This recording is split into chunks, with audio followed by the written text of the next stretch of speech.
Alors, donc, deuxième,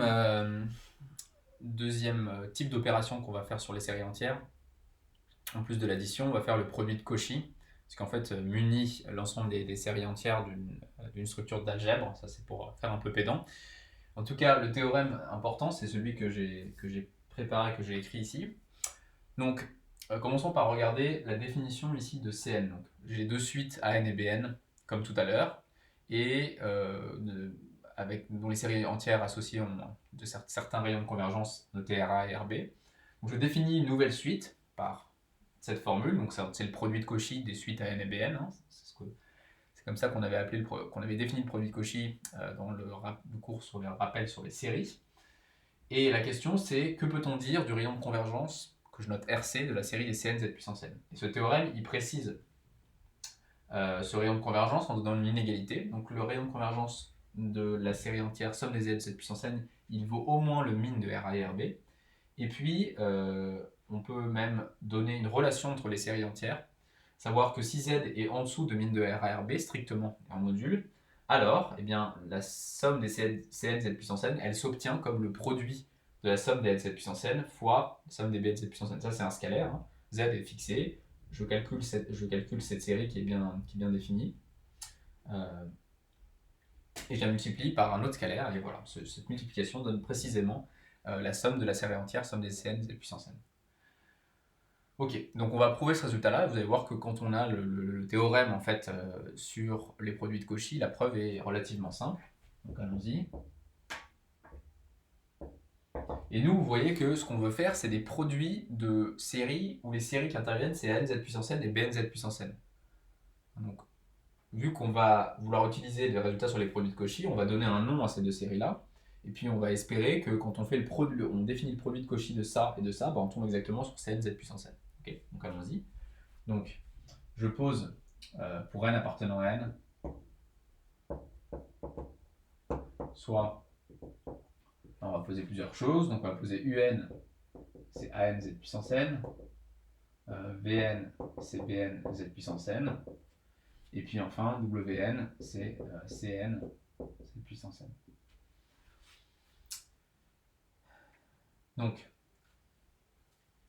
en fait, je vais démontrer la convergence de la convergence absolue de la série des Cn z puissance n. Alors ça, c'est direct. Pourquoi? Parce qu'en fait, on va remarquer la chose suivante. On va remarquer que si je calcule la somme pour k allant de 0 à n des uk vn-k, hein, pour tout n appartenant à n, je fais ce calcul.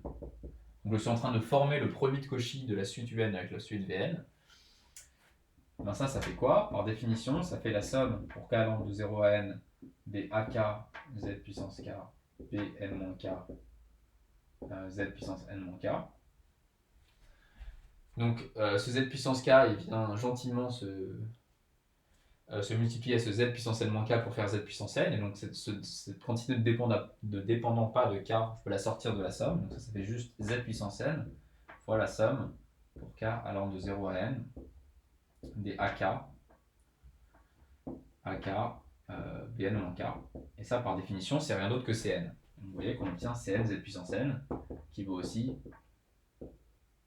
wn. Ok. Donc autrement dit, le produit de Cauchy de un et vn vous donne wn. Ok.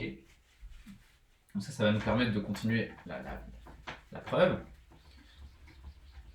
Moi, je veux montrer que le rayon de convergence de la série des séries entières somme des Cn z puissance n est au moins égal à min de Ra Rb. Donc je vais me donner z, soit z en module plus petit que min de Ra Rb.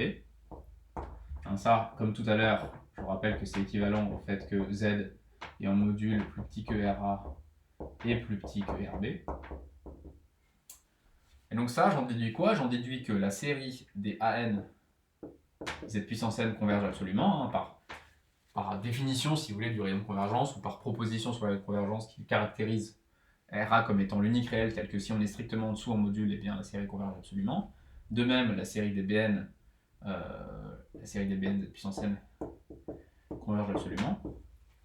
Hein, ça, je vous rappelle que ça, c'est rien d'autre que la série des Un, et ça, c'est la série des Vn. Et vous savez par théorème sur le produit de Cauchy que si la série des UN converge absolument et la série des VN converge absolument, eh bien il en va de même pour la série des produits de Cauchy. Donc ça implique que la série des WN converge absolument. Or, la série WN, c'est rien d'autre que Cn z puissance n. Okay, donc vous avez démontré que si z est en module plus petit que min de R à RB, alors la série des Cn z puissance n converge absolument. Et donc ça implique que nécessairement le rayon de convergence de C, de Cn, est au moins égal au min de R à RB. Voilà, donc ça c'est le premier résultat qu'on a démontré. L'autre résultat, c'est que quand on utilise le produit de Cauchy, on a deux conséquences du fait que les deux suites impliquées dans le produit de Cauchy donnent des séries absolument convergentes. Donc à la fois le fait que la série du produit de Cauchy converge absolument, mais aussi qu'on peut calculer. Hein, donc là, il y a une implication, ça c'est le premier résultat, mais aussi le deuxième résultat, donc je vous renvoie au cours sur les séries.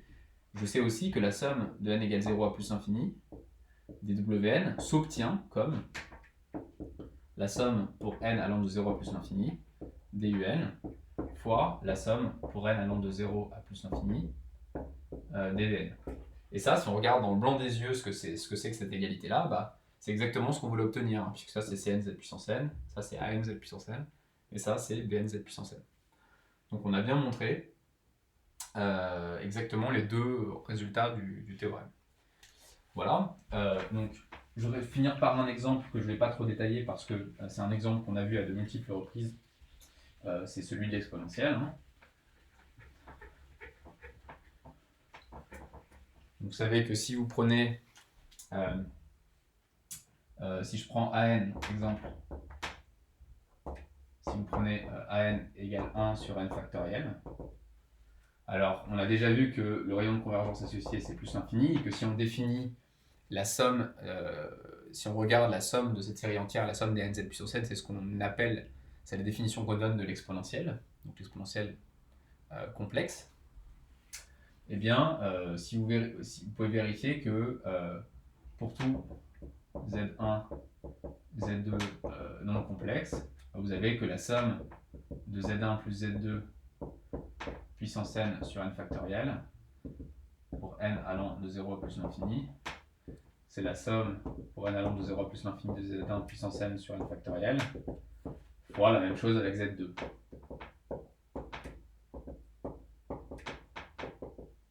Ça, vous le vérifiez en faisant justement le produit de Cauchy de ces deux séries entières. Et puis par ailleurs, ça, avec les définitions qu'on donne de l'exponentielle, qui est de définir l'exponentielle par ces quantités-là, bah, vous êtes en train de démontrer, ça on l'avait déjà vu en fait, hein, qu'exponentielle de z1 plus z2, c'est exponentielle, une propriété, ou là peut-être propriété fondamentale de l'exponentielle. Donc vous l'obtenez par produit de Cauchy. Voilà. Donc j'arrête là avec le produit de Cauchy et je vais faire une dernière courte vidéo pour mettre fin à ce chapitre, premier chapitre sur les séries entières, en parlant de ce qui peut se passer sur le rayon de convergence avec une proposition assez élémentaire.